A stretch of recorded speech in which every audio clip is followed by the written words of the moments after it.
अस्सलाम वालेकुम स्टूडेंट्स, आज हम यूनिट नंबर 6 स्टार्ट करेंगे वर्क एंड एनर्जी। चलिए हम देखते हैं भाई इस यूनिट में हम क्या पढ़ेंगे। इस यूनिट में हम देखेंगे कि भाई वर्क किस तरीके से डन होता है और वर्क की कितनी टाइप्स होती हैं, होती भी हैं या नहीं होती, एनर्जी कितने तरह की होती है और एनर्जी की कितनी टाइप्स होती हैं। ये सारी चीज़ें जो हैं हम इस चैप्टर में डिस्कस करेंगे। तो जो हमारा पहला टॉपिक है बेटे वो है वर्क। वर्क क्या होता है? कहते हैं फिजिक्स के अंदर जो वर्क है ना, वो तब मुकम्मल होता है जब फोर्स किसी बॉडी पे लगती है और वो उसी डायरेक्शन में मूव करती है जिस डायरेक्शन में फोर्स लगी होती है। लेकिन सवाल यहाँ पे ये उठता है कि कितना वर्क वहाँ पे डन हुआ होता है। कुदरती तौर पे बेटा क्या होता है कि जितनी ज़्यादा फोर्स होगी तो ये हिडन सी बात है कि ऑब्जेक्ट उतना ही ज़्यादा फासला कवर करेगा और उतना ही ज्यादा वर्क डन होगा। अगर किसी ऑब्जेक्ट पर फोर्स कम लग रही है तो इसका मतलब है कि उसने फासला भी कम ही कवर करना है, और फासला बेटे अगर वो कम कवर करेगा तो डेफिनेटली वो वर्क भी वहां पे काफी कम जो है वो डन करेगा। मैथमेटिकली अगर हम वर्क को देखते हैं, वर्क बेटा क्या होता है कि वर्क प्रोडक्ट होता है। वर्क किसका प्रोडक्ट होता है बेटे?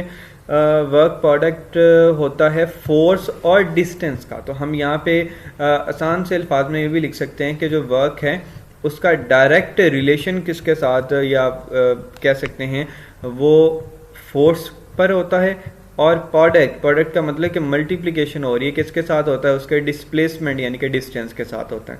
तो यहाँ पे जो वर्क का फॉर्मूला बेटे वो बनेगा W is equal to F S. ठीक है। बाज़ का क्या होता है कि फोर्स और डिस्प्लेसमेंट उनकी डायरेक्शन सेम नहीं हो जाती। अगर फोर्स किसी ऑब्जेक्ट पे लगती है वो टर्न कर जाता है। आपने टाइप्स पढ़ी है ना, डायरेक्शंस, मोशंस।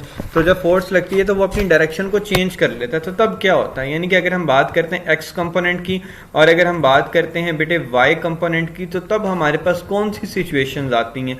अगर हम फोर्स एक्स कंपोनेंट पे लगाते हैं तो वो हमारे पास बेटे हो जाएगा फोर्स ऑफ एक्स कंपोनेंट।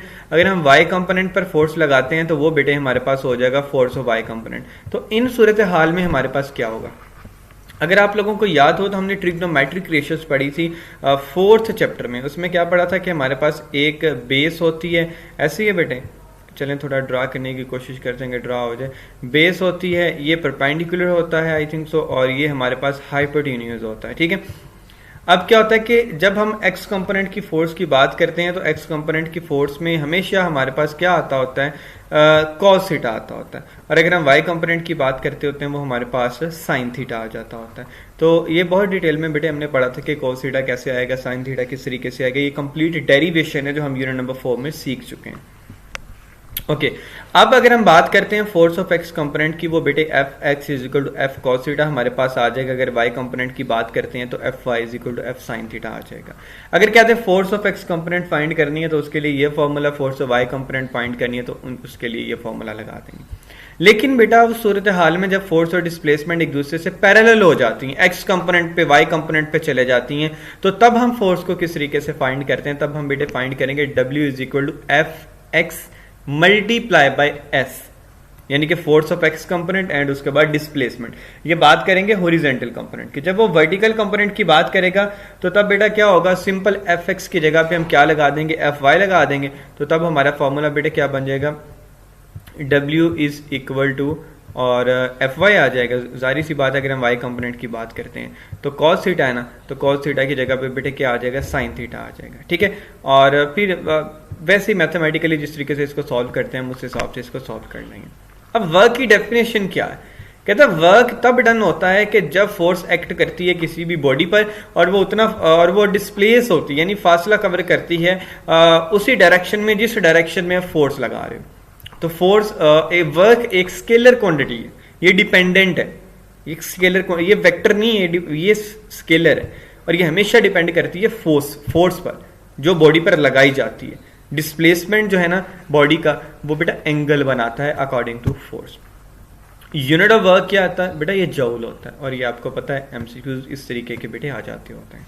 जॉउल की डेफिनेशन बेटे हमारे पास कैसे बनेगी? कहता है कि अगर अमाउंट ऑफ वर्क 1 जॉउल है, यूनिट है ना 1 जॉउल, अगर अमाउंट ऑफ वर्क 1 जॉउल है और 1 न्यूटन की फोर्स लगाई जाती है किसी बॉडी पर और वो 1 मीटर का डिस्टेंस कवर करती है इन दी डायरेक्शन ऑफ फोर्स, तो देन वो हमारे पास अमाउंट ऑफ वर्क डन जो होगा वो 1 जूल होगा।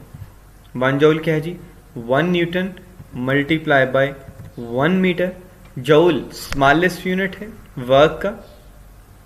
उसके अगर बिगर यूनिट की बात की जाए तो बेटा 1 किलो जूल। आपको पता है किलो के से रिप्रेजेंट होता है और के की प्रीफिक्स के टेबल में हमने वैल्यूज पढ़ी थी 10 की पावर 3। मेगा जूल, आपको पता है मेगा को रिप्रेजेंट किया जाता है कैपिटल एम के साथ और प्रीफिक्स के टेबल में आपने उसकी वैल्यू बेटा पढ़ी थी 10 की पावर 6 जूल। 10 की पावर 3 का मतलब 3 जीरो, 10 की पावर 6 का मतलब बेटे हमारे पास 6 जीरोस आ जाएंगे। Is it clear? ये था बेटे हमारे पास वर्क। आगे इसकी एग्जांपल आ जाती है। एक गर्ल है बेटा, कैरीज कर रही है 10 kg बैग को, सीढ़ियां चढ़ रही है, हाइट वाइज जा रही है, 18 स्टेप्स उसने चढ़े हैं सीढ़ियों के और हर स्टेप बेटा 20 सेंटीमीटर हाई है। फॉर एग्जांपल ये कुछ यूं हमारे पास 18 स्टेप्स हैं, मैं थोड़े ही ड्रा करूंगा और हमारे पास अगर फॉर एग्जांपल चलिए हम कोई पर्सन ले लेते हैं, वो क्या करता है जी, वो इन सीढ़ियों से ऊपर की जानब चढ़ता है बेटे और उसके हाथ में एक बैग पकड़ा हुआ है और उस बैग का जो वेट है बेटे वो 10 kg है और ये इसका और इसका ये जो एक हमारे पास पोर्शन का जो डिस्टेंस है हाइट वाइज अगर हम कह लें बेटा वो 20 सेंटीमीटर आ जाता है हमारे पास। कहता बताओ कितना वर्क डन होगा अगर वो 10 kg वाले बैग को हर 20 सेंटीमीटर स्टेप को क्रॉस करते हुए टोटल 18 स्टेप्स को कवर करती है। ठीक है बेटे, कैलकुलेट करना है अमाउंट ऑफ वर्क डन और आपको पता है जी की वैल्यू 10 मीटर पर सेकंड स्क्वायर होता है बेटा, मास 10 kg, वेट फाइंड करना है तो we know that W is equal to mg होता है। तो मास को ग्रेविटी के साथ मल्टीप्लाई कर देंगे तो हमारे पास वेट 100 न्यूटन आ जाएगा।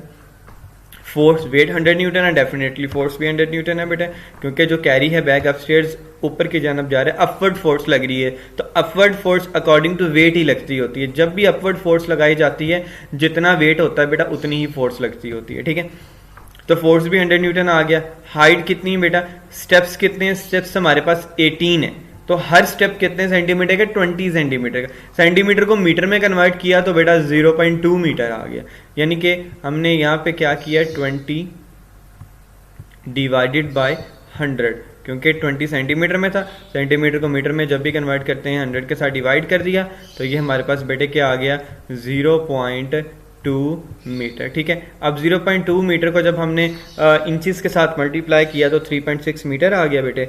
अच्छा, उसके बाद हमने देखा कि वर्क डन का हमने फॉर्मूला लगा दिया, फोर्स मल्टीप्लाई बाय हाइट लगा दिया क्योंकि वो हाइट में डिस्टेंस कवर हो रहा है। ठीक है, तो 100 को जब बेटे हमने 3.6 के साथ मल्टीप्लाई किया which is equal to 360 joule, इसका आंसर आ गया। आपको पता है ना जूल किसका यूनिट है, वर्क का यूनिट है।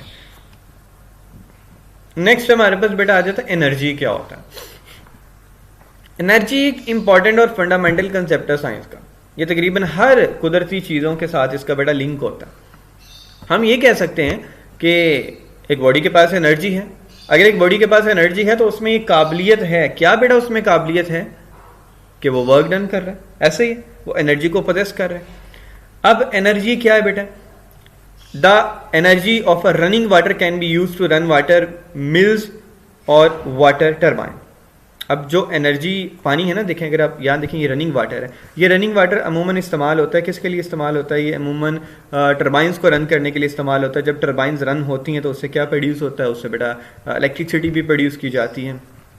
ओके, एनर्जी जो है ना बहुत सारी स्टेट्स में फॉर्म्स में पाई जाती हैं, उनमें बेटा कौन कौन सी हैं उनमें चले मैं थोड़ा हाईलाइट कर देता हूँ। एक मैकेनिकल एनर्जी है, उसके बाद बेटा हीट एनर्जी है, उसके बाद बेटे लाइट एनर्जी है, साउंड एनर्जी है, इलेक्ट्रिकल एनर्जी है, केमिकल एनर्जी है, न्यूक्लियर एनर्जी है और ये बेटा मुख्तलिफ टाइप्स हैं एनर्जी की। ठीक है, अब हम नेक्स्ट इसमें जो देखेंगे, हम इसमें नेक्स्ट बेटा एनर्जी की डेफिनेशन को देख लेंगे कि एनर्जी की डेफिनेशन क्या होती है। एनर्जी की डेफिनेशन हमारे पास बेटा क्या हो जाएगी कि एक बॉडी जो है वो एनर्जी को पोजेस करती है अगर वो इस काबिल होती है कि वो वर्क डन कर ले। ठीक है, a body possesses energy if it is capable to do work. एक बॉडी एनर्जी को पोजेस करती है अगर वो काम करने के काबिल होती है। Mechanical energy possessed by a body is of two types. Mechanical energy दो तरह की होती है बेटा, एक काइनेटिक एनर्जी होती है और दूसरी हमारे पास पोटेंशियल एनर्जी होती है। ठीक है, moving air is called wind. चलती हुई हवा क्या है हमारे, मूविंग एयर ना, चलती हुई हवा हमारे पास बेटा आंधी हो जाएगी।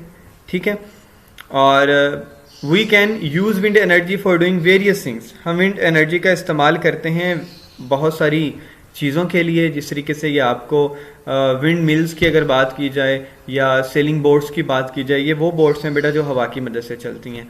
और आमतौर पर बेटा क्या होता है, मूविंग वाटर जो होता है ना रिवर के अंदर, वो वुडन लॉग्स यानी लकड़ी के बहुत बड़े पीसीज को एक जगह से दूसरी जगह बहुत ज़्यादा फासले पर ले जाता है। ठीक है, और ये भी वो वाटर एनर्जी की मदद से ही होता है।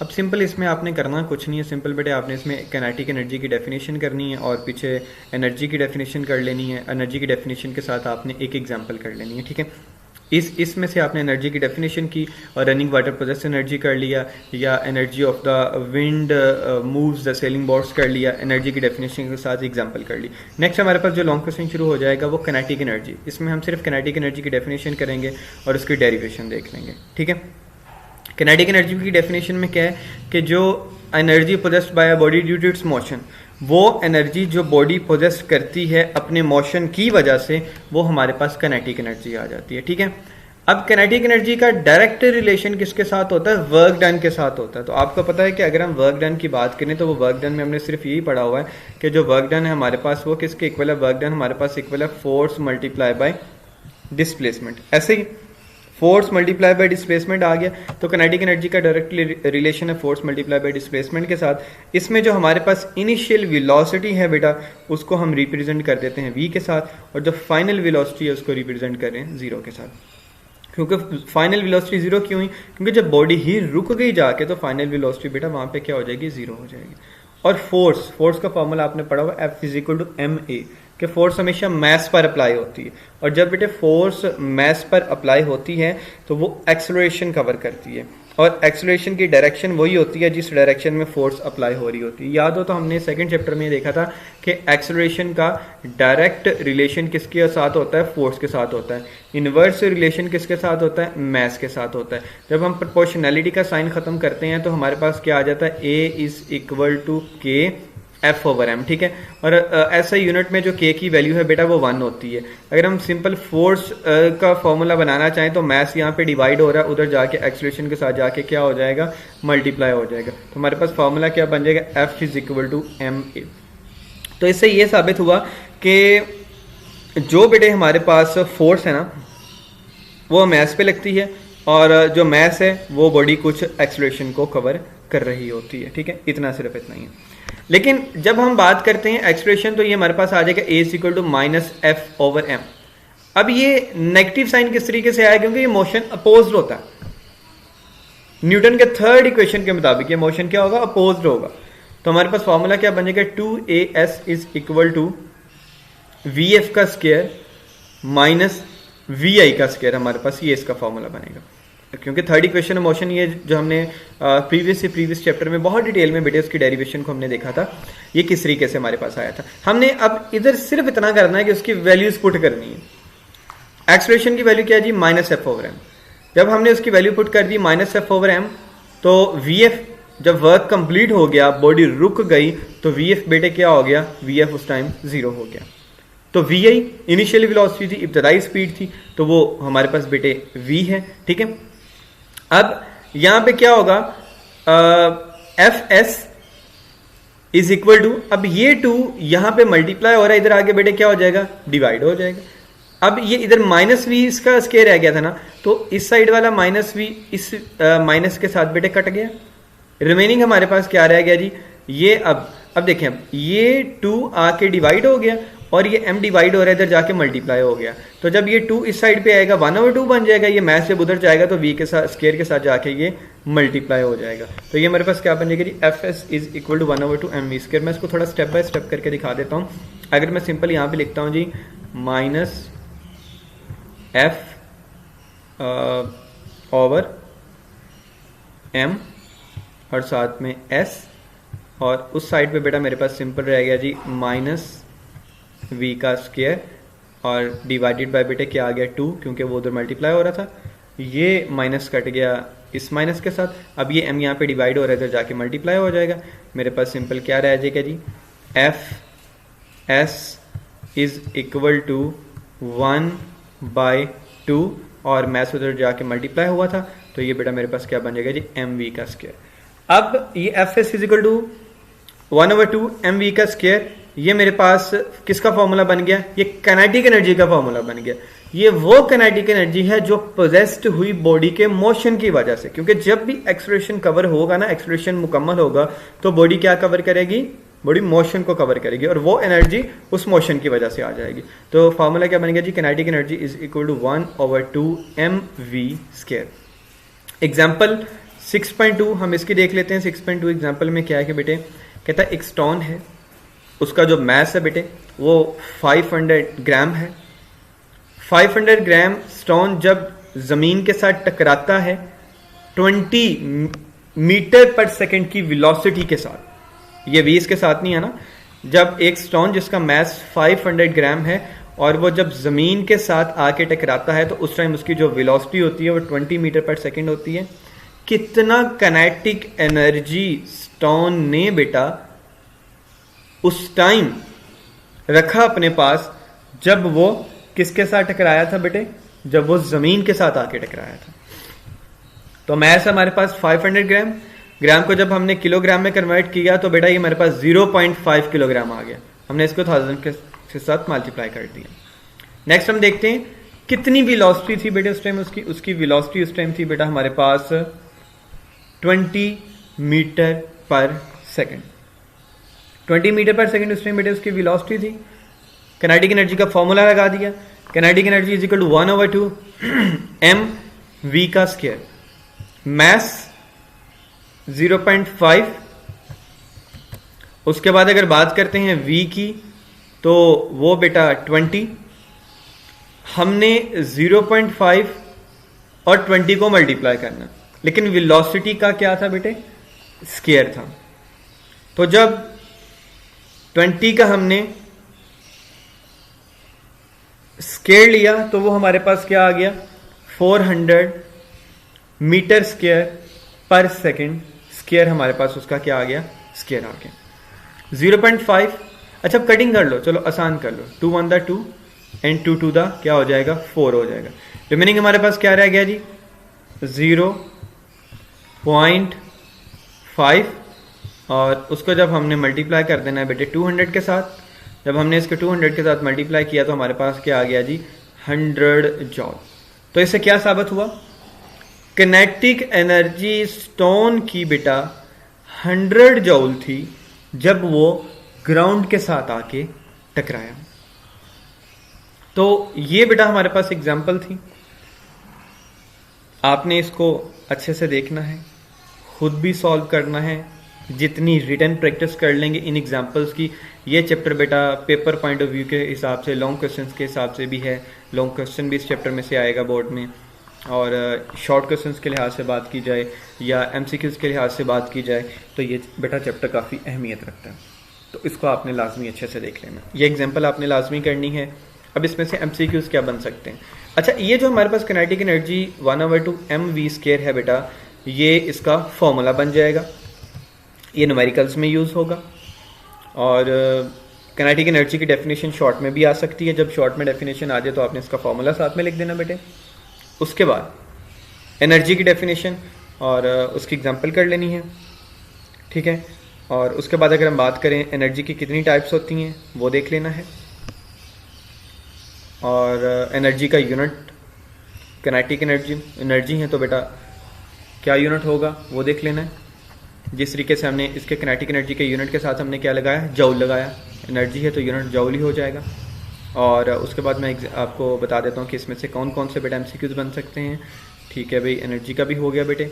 अगर हम यूनिट ऑफ वर्क की बात करते हैं जो जौल, ये भी आ सकता है।